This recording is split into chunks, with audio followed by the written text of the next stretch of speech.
Subhanallahi wa bihamdi. Assalamualaikum warahmatullahi wabarakatuh. Alhamdulillahi rabbil alamin. Wa bihi nasta'inu ala umuri dunya waddin. Allahumma sholli ala Muhammad wa ala ali Muhammad. Pemirsa yang budiman, alhamdulillah luar biasa. Di tengah pandemi corona seperti ini, ternyata para muzaki tetap istiqomah, tetap konsisten dalam menunaikan zakatnya. Bahkan lebih daripada itu, banyak di antara kita yang masih menunaikan infak dan sedekah di luar kewajiban zakat yang ditunaikan. Ini tentu fenomena yang menggembirakan, karena memang anjuran dari Allah Subhanahu wa Ta'ala, infak itu ditunaikan tidak sekedar kondisi lapang, bahkan menjadi ujian tauhid kita tetap berkenan menunaikan dalam kondisi yang sempit. Pada kesempatan saat ini, kami ingin menyampaikan 7 hal kenapa zakat dan infak sedekah selayaknya ditunaikan melalui lembaga amil yang sah.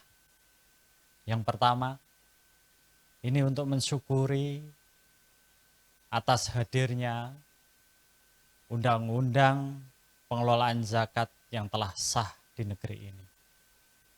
Mungkin banyak pemirsa yang tidak mengetahui bahwa sejak kemerdekaan hingga Orde Baru, baru satu undang-undang di negeri ini yang mengakomodir tentang syariat Islam, yaitu undang-undang perkawinan.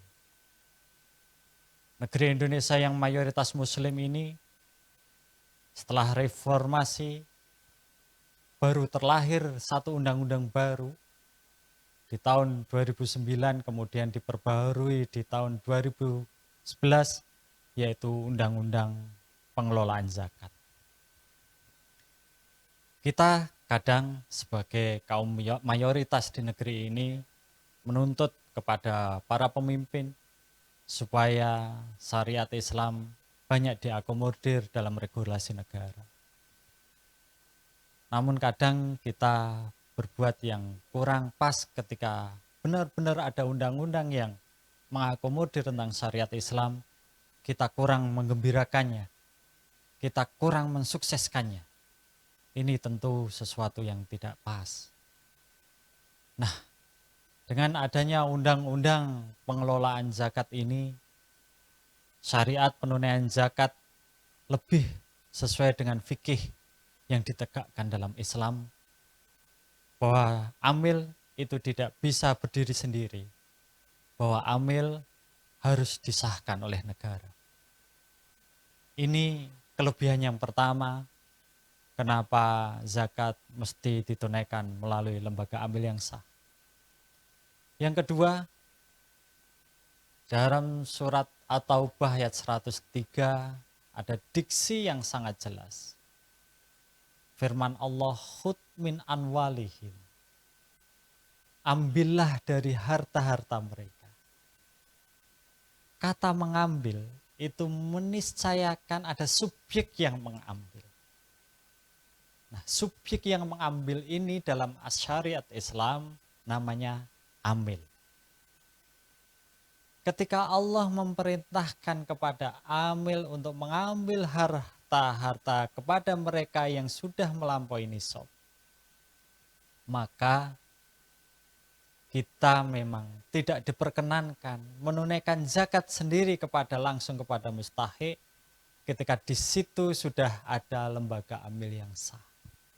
Karena perintah Allah sudah jelas, khud min anwalihim, harus ada lembaga amil yang mengambilnya. Yang ketiga, ketika perintah Allah sudah jelas, lalu apa yang dilakukan oleh Rasulullah dan 4 khalifah setelahnya?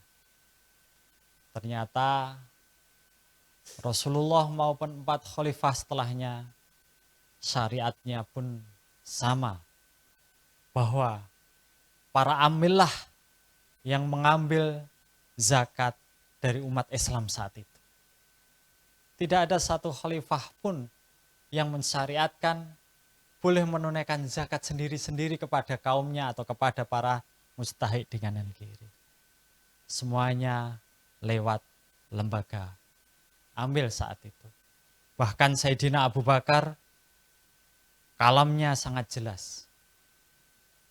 Sabda beliau, jika ada umat Islam yang memisahkan antara sholat dan zakat, maka qitalul murtadin. Kita perangi sebagai orang-orang yang murtad dari agama Islam. Dan itu betul-betul dilakukan oleh Sayyidina Abu Bakar ketika beliau menjadi khalifah terhadap suku yang saat itu mogok, tidak mau menyalurkan zakatnya melalui Baitul Mal saat itu.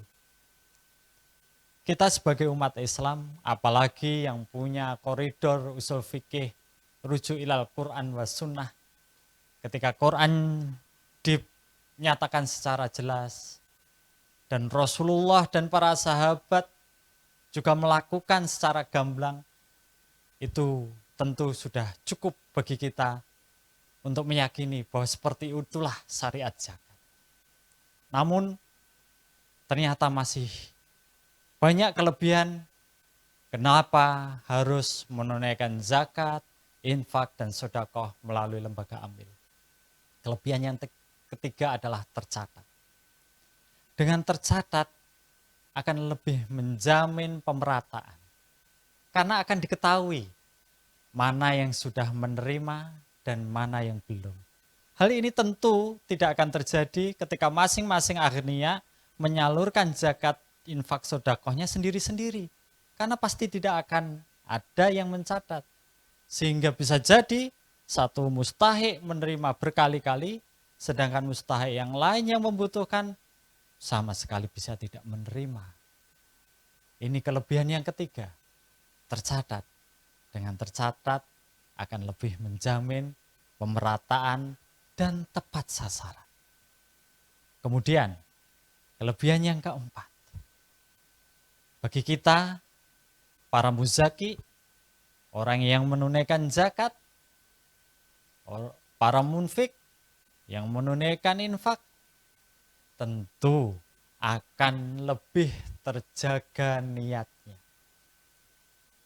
Pemirsa yang budiman, menjaga niat ketika menunaikan sebuah kebaikan, kita tahu tidaklah mudah. Tetapi ternyata ujian niat itu akan terus berlanjut seumur hidup kita. Mungkin kita sebagai orang Jawa sangat akrab dengan kalimat ditulung malah mendung. Itu yang akan mudah terjadi ketika kita menzakati mustahik langsung dari tangan kita. Sehingga orang yang kita rasa selalu kita tolong, ketika feedbacknya, ketika perilaku baliknya kepada kita itu tidak hal yang mengenakan kita, maka sangat mudah diri kita mengucap, ini ditolong kok balasannya seperti ini. Nah, itu tidak akan terjadi ketika kita menunaikan zakat melalui lembaga amil.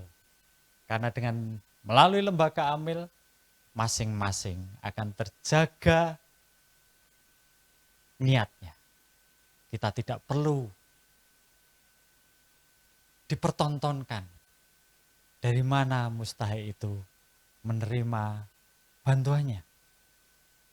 Sehingga sampai kapanpun insya Allah kita akan lebih mudah menjaga niat kita.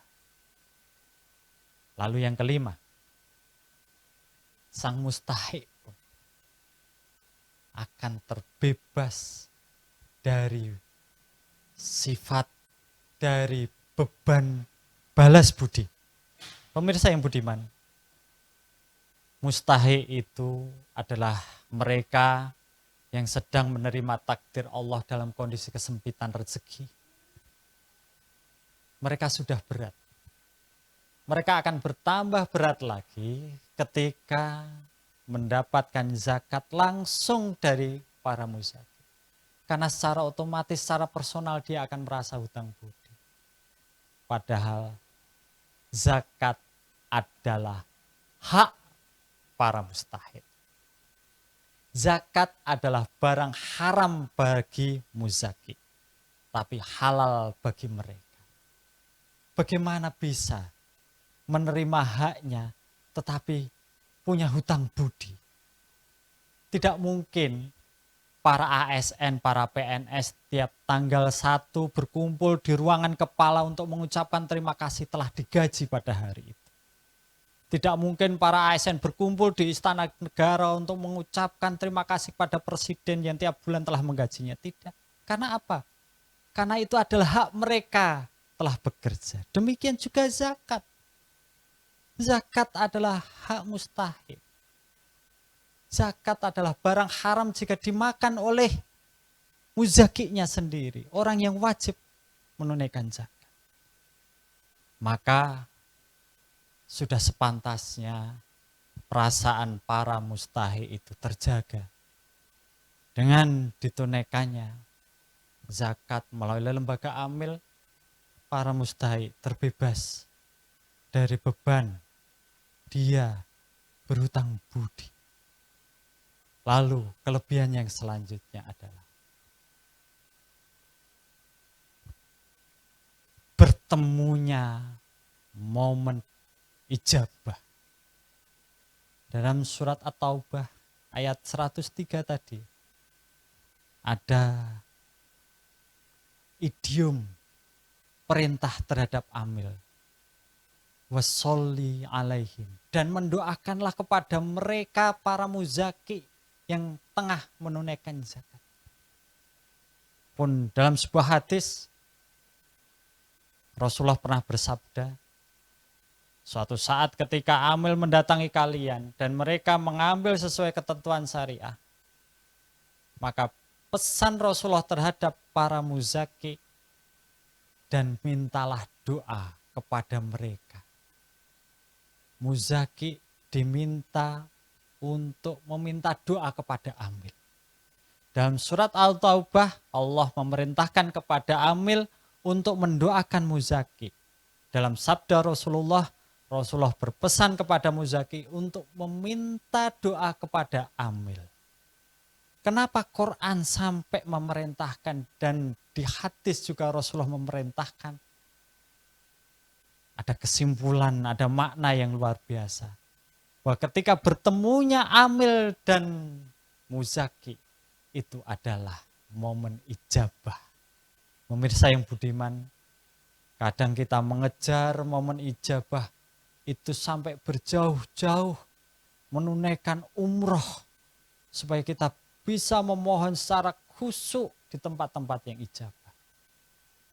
Namun kadang kita lupa bahwa Allah telah menggelar momen ijabah itu hampir bisa tiap bulan ketika kita menunaikan zakat.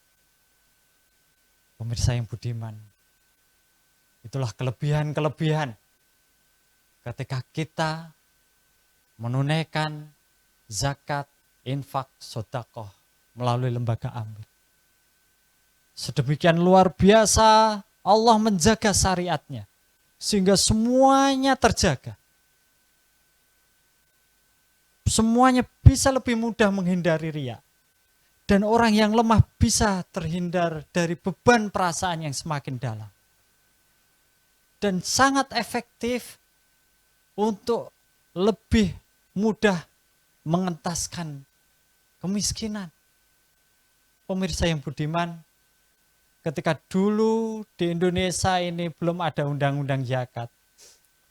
Ketika dulu belum ada lembaga-lembaga amil yang sah, yang dikelola secara profesional, kita belum pernah mendengar adanya ambulan gratis bagi siapapun. Yang sedang sakit di rumah sakit, kadang pembiayaannya sampai hutang. Ketika sehat mau pulang pun, mereka harus keluar biaya lagi, karena hanya ada kendaraan ambulan dari rumah sakit yang harus keluar biaya lagi. Bahkan kita tidak pernah punya ada klinik yang bagi duafa membayar seikhlasnya, semampunya, bahkan tidak membayar sepeser pun boleh. Kita dulu jarang mendengar secara massal orang bisa dapat beasiswa sampai perguruan tinggi. Sampai kuliah di luar negeri. Tetapi ketika dana itu dikumpulkan, dikelola, dan kita cari betul-betul mustahik yang relevan, alhamdulillah, hal-hal yang baik tersebut bisa kita lakukan. Ambulan gratis tersebar kemana-mana. Klinik-klinik yang pembiayaannya sukarela bahkan gratis mulai berdiri.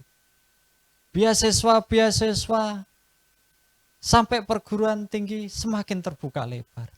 Dan di masa corona ini, kita bisa membantu pemerintah untuk saling bahu-membahu, memberikan sembako di tengah kebutuhan pokok ini yang semakin susah kita penuhi. Demikianlah, semoga kita semakin semangat bahwa zakat, infak, dan sedekah tetap akan kita tunaikan. Dan paling prima, insya Allah, ketika melalui lembaga amil yang telah sah dan dikelola secara profesional. Karena kita tidak hidup di Jepang, kita tidak hidup di Amerika, kita juga tidak hidup di Selandia Baru, yang di sana tidak ada undang-undang yang melindungi lembaga amil, melindungi para muzaki untuk menyalurkan zakatnya di lembaga yang sah. Tetapi kita hidup di Indonesia yang alhamdulillah segala regulasi itu telah tersedia. Nasrun minallah wa fadlun qarib wa basyiril mu'minin. Assalamualaikum warahmatullahi wabarakatuh.